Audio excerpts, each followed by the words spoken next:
10 থেকে 12 দিন ধরে জ্বরটা আসছিল। প্রথমে 2-3 দিন জ্বর হওয়ার পরে আমরা স্থানীয় একটা ডাক্তারকে দেখাই। দেখানোর পরে উনি ওষুধ দেন, বললো সেরে যাবে, সব কিছু ঠিক হয়ে যাবে। কিন্তু জ্বর নামাতে পারছিলাম। 2 থেকে 3 ঘন্টা অন্তর ওষুধ খাচ্ছে, 3 ঘন্টা পরে 100, 3 ঘন্টা 3.5 ঘন্টার মধ্যে সেটা 4 দিয়ে উঠে যাচ্ছে। বিভিন্ন রকমের পরীক্ষা করা হয়, পরীক্ষা করার পরে সব কিছুই নেগেটিভ আসে, কিন্তু ওষুধের মাত্রা বাড়তে থাকে, জ্বর কিন্তু কমে। তারপরে আমি এই ডাক্তারের নিয়ে, ওই ডাক্তারের ছেড়ে অন্য একজন ডাক্তারের কাছে যাই, একজন প্রতিবেশীর কাছ থেকে খবর নিয়ে সেই ডাক্তারের কাছে যাই। যাওয়ার পরে উনি সাসপেক্ট করেন যে এই রোগটা 5-7 বছর আগে এই রোগটা এসেছিল বুঝলেন, কিন্তু আবার নতুন করে দেখা দিয়েছে এবং সেটা মারাত্মক রোগ। যেটা রোগটা মানে মুখ থেকে ব্লিডিং পর্যন্ত হতে পারে, যেটা আমার ছেলের হয়েছে।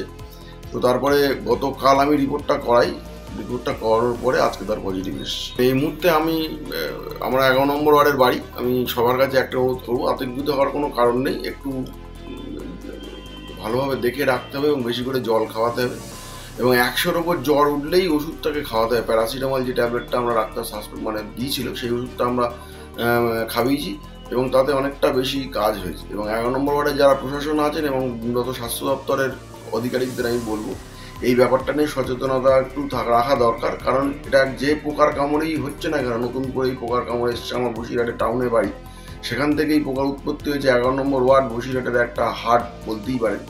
সেই জন্য আমি প্রশাসন এবং 11 নম্বর ওয়ার্ডের যারা কাউন্সিলর যিনি আছেন বা প্রশাসন যারা আছেন, থানাও আছেন, তাদেরকে একটু বলবো এই ব্যাপারটা একটু সচেতনভাবে মানুষের কাছে পৌঁছে দিতে পারলে আমার মনে হয় সমস্ত বাচ্চারাই পরবর্তীকালে এর থেকে সতর্ক থাকবে। স্কাব টাইফাস হচ্ছে একটা ছোট পোকার মাধ্যম দিয়ে এই রোগটি ছড়ায়।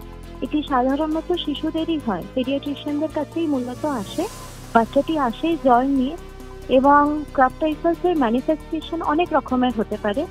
খালি সর্দি কাশি জ্বর নিয়েও থাকতে পারে এবং খারাপ কেসে মেনিনজাইটিস ফর্মে, যেটা আমরা জানি যে মাথার ইনফেকশন হিসেবে, সেই বাচ্চার কনভালশন নিয়ে ড্রাউজি হয়ে এবং আরও কমপ্লিকেটেড হয়ে থাকে, আনকনসিয়াস স্টেটেও নিয়ে আসতে পারে।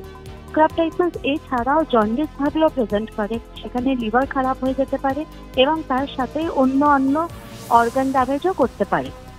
অনেকটা স্কাব টাইফাসের প্রেজেন্টেশন ডেঙ্গি, ম্যালেরিয়া এগুলোর সাথেও মেলে, কিন্তু ডেঙ্গি ম্যালেরিয়াতে আরও বেশি যেহেতু প্রচার থাকে এবং মশার থেকে অনেক কিছু প্রিভেন্টিভ মেজার্স রয়েছে, এই ক্ষেত্রে সেই জিনিসগুলো অতটা নেই এবং লোকজন এটাতে অতটা জানে না। তার জন্য স্কাব টাইফাসের অ্যাওয়ারনেসটা আরও বেশি ইম্পর্টেন্ট এবং এটি একটা সিম্পল ব্লাড টেস্টের মাধ্যম দিয়ে জানা যেতে পারে।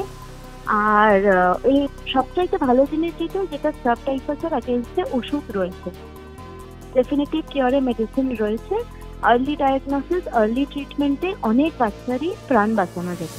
না, যে কোনো বাচ্চারই এই সিজনের মধ্যে জ্বর, যেটা 3 থেকে 4 দিন হাই গ্রেড ফিভার, 102, 103 জ্বর আসছে এবং সেটা প্যারাসিটামল নর্মাল ডোজে খেয়েও কমছে না, এরকম জ্বর যদি থাকে তাহলে আপনারা অবশ্যই ডাক্তারের কাছে নিয়ে যান এবং ব্লাড টেস্টগুলো অবশ্যই করাবেন। এছাড়াও স্কাব টাইফাস কমপ্লিকেটেডও হতে পারে এবং খুব ইউনিক যেটা স্কাব টাইফাসে থাকে সেটাকে আমরা এস্কার মার্ক বলে থাকি। সেটা গোটা শরীরের মধ্যে যে কোনো জায়গায় বাচ্চা, particularly in the hidden areas, arm পিটসে, ওয়েস্টে, নিয়ার দি বাটার, এগুলোতে একটা ব্ল্যাক মার্ক পাওয়া যায়। সেটা হচ্ছে ওই পোকাটির কামড়ের দাগ। সেটা একটা নর্মাল তিলের মতো ছোট দাগ থেকে শুরু করে একটা বড় কালো মার্কও হতে পারে, কিন্তু এটা এতটাই হিডেন এরিয়াতে থাকে যে ওরা কেউ প্রথমত নোটিস করে না। ওটাকে মানে সেই রকম ভাবে ডেফিনিট বলা যেতে পারে না। এটা একটা ছোট রডেন্ট হয়। এটা মূলত this is all about maintaining the cleanliness and hygiene.